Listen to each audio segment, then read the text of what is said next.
শওকত মোল্লা এনআইএর হাতে ধরা পড়ল। কি কারণে সেটা ভাঙড়ের প্রতিটা মানুষ, ছোট বাচ্চারা পর্যন্ত জানে।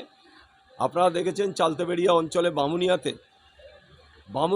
বামুনিয়াতে যে বোম ফেটে একজন স্পটে নিহত, কয়েকজনের হাত পা উড়ে গেছে।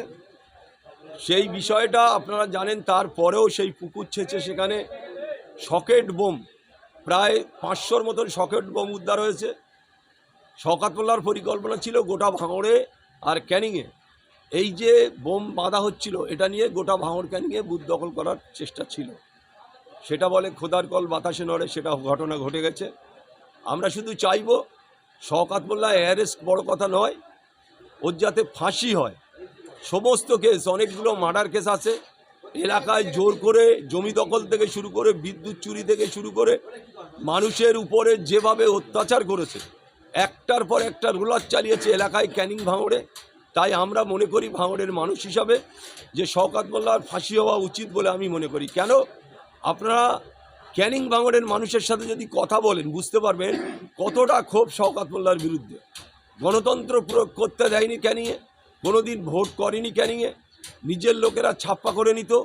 সেই শওকত মোল্লা ভাঙড়ে এসে এখানে গোহারা হেরে নওশাদ ভাইজানের কাছে, তিনি এখন বাড়িতে বেরোতে পারছিল না। ইতিমধ্যে এনআইএ তার বাড়িতে হামলা করে, সেখান থেকে পালিয়ে যায়, তার ছেলেকে ধরে। তারপরে গতকাল আপনারা দেখেছেন যে বারুইপুরি একটা জায়গা থেকে তাকে গ্রেফতার করা হয়েছে। তাই আমরা মনে করি যে যেভাবে উনি মানুষের উপরে অত্যাচার করেছেন, মানুষের জোর করে জমি দখল, পুকুর দখল, মানে যা না তাই করেছে, ভেড়ি দখল থেকে শুরু করে। আজকে ভাঙড়ের মানুষ, ক্যানিংয়ের মানুষ খুশির হাওয়া বইছে। কেন, ভাঙড়ও খুন হয়েছে রাজ্জাক, আপনি জানেন রাজ্জাক খান খুন হয়েছে। রাজ্জাক খানের বউ, তিনি আমার সকালে ফোন করে বলেছে যে দাদা আমি মিষ্টি নিয়ে যাব, তুমি ভাঙড়ে এসো। আমরা সেখানে রাজ্জাক খার বউর সাথেও আমরা দেখা করব, সেখানেও মিষ্টিমুখ হবে। তিনি মিষ্টি নিজে কিনে আনছেন। তাই আমরা মনে করি যে আজকে ভাঙড়ে সর্বত্র মানুষ আনন্দে তারা মিষ্টি বিলি করছে। আপনারা দেখেছিলেন যেদিন আমার বহিষ্কার করে সেদিন গোলাপ ফুল আর মিষ্টি দেওয়া হয়েছিল মানুষকে। কেন, জারাবুল দল থেকে সে বহিষ্কার করা হয়েছে।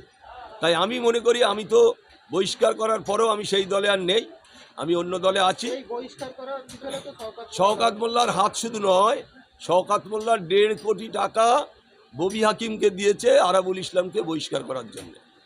একেবারে আমি তার লোকেদের মুখ থেকে শুনেছি যে 1.5 কোটি টাকা দেওয়া হয়েছে ববি হাকিমকে।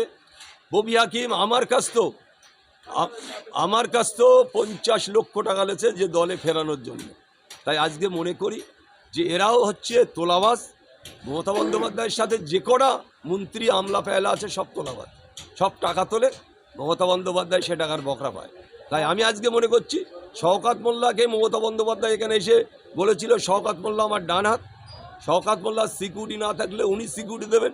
ওনার সিকিউরিটিটা কোথায়? উনি মুখ্যমন্ত্রী, ওনার সিকিউরিটিটা কোথায়? শওকত মোল্লা তো দূরে যাক। তাই আমি মনে করি যে এই শওকত মোল্লা, এই মমতা বন্দ্যোপাধ্যায়রা এখানে ভাঙড়ে ওয়েটল্যান্ড থেকে শুরু করে, খাস জমি থেকে শুরু করে একাধিক জমি কেলেঙ্কারির সাথে যুক্ত শওকত মোল্লা। তাই আমার বলার আছে, আমার যেটা বলার, যেভাবে অ্যারেস্ট হয়েছে আরও এখানে বেশ কিছু নেতৃত্ব আছে, তাদেরও অ্যারেস্ট হওয়ার দরকার আছে।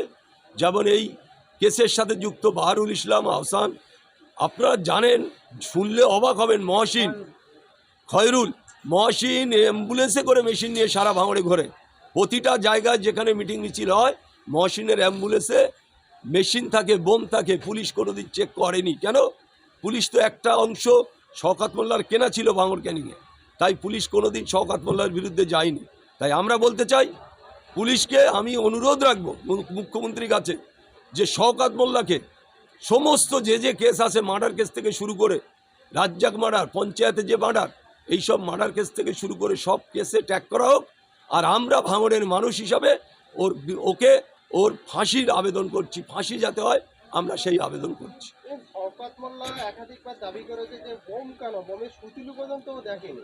আপনারা জানেন এই টোটাল ক্যানিং ভাঙড়ে আর দক্ষিণ 24 পরগনায়, উত্তর 24 পরগনায় যেখান থেকে যা মেশিন পাওয়া গেছে সমস্তটা জীবনতলা থেকে উদ্ধার, সমস্ত জীবনতলায় ওনার কারখানা আছে।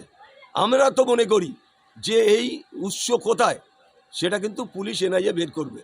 আমরা এনআইএর কাছেও দাবি করব যে উনি এই মেশিন বোম কোথায় পাচ্ছে, কোথা থেকে তৈরি হচ্ছে, না ওনার বাড়ি কারখানা আছে না জীবনতলায় কারখানা আছে, এটা দেখতে হবে। তাই আজকে আমি এর আগেও বলেছি একাধিকবার যে ও প্রচুর আর্মস নিয়ে ঘোরাফেরা করে।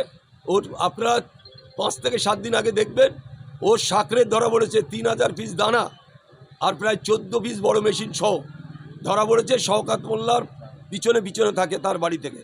তাহলে এই ধরনের যদি বারুদের ওপরে আছে ভাঙড় আর ক্যানিং, তাই মনে করি যে ধরা পড়লো হয়তো ভাঙড় ক্যানিংয়ের মানুষ কিছুটা স্বস্তি পেল।